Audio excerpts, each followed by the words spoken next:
Hello! Before I get into this project, I just want to let you guys know that I have more DIYs going up on HGTV Handmade this month. If you haven't seen them yet, you can check out the latest right here, and I'll also include a playlist on my channel page.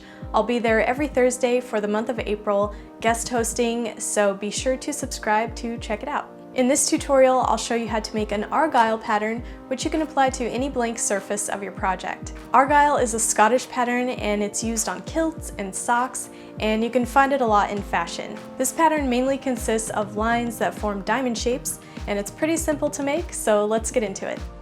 First, I'll show you how I made the one row. I marked off a 2-inch border on my paper and then made a grid. Here are the measurements I used. The spacing is really up to you, just as long as the height is more than the width. On these marks that are 2 inches apart, I'm going to draw a diagonal line that connects them. This may look technical, but if you want a more even design, this is a way to measure it out and make sure that they're all evenly spaced. Then connect the marks in the opposite direction to form these diamond shapes. I chose to fill these diamonds in with acrylic paint, but you can choose any medium of your choice. After the paint has dried and following the previous marks I made, I'm going to mark the width in half.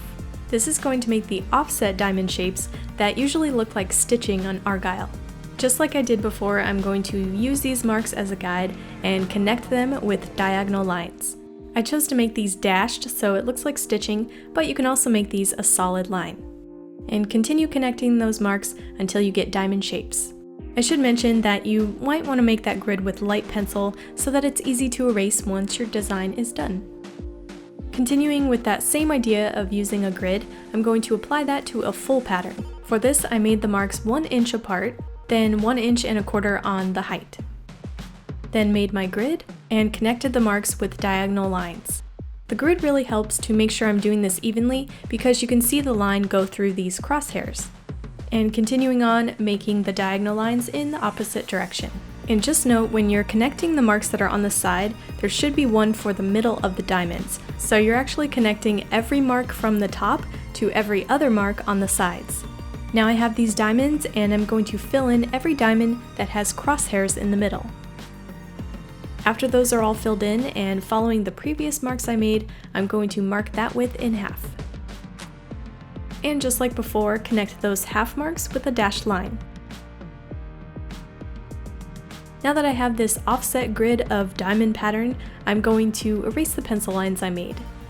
And there's my full Argyle pattern.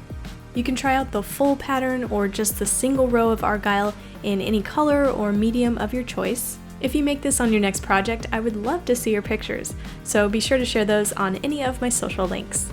For more videos, be sure to subscribe to my channel, heysealemon, and if you like grid type patterns, you might also like this DIY circle lock pattern or try this Houndstooth pattern on the right.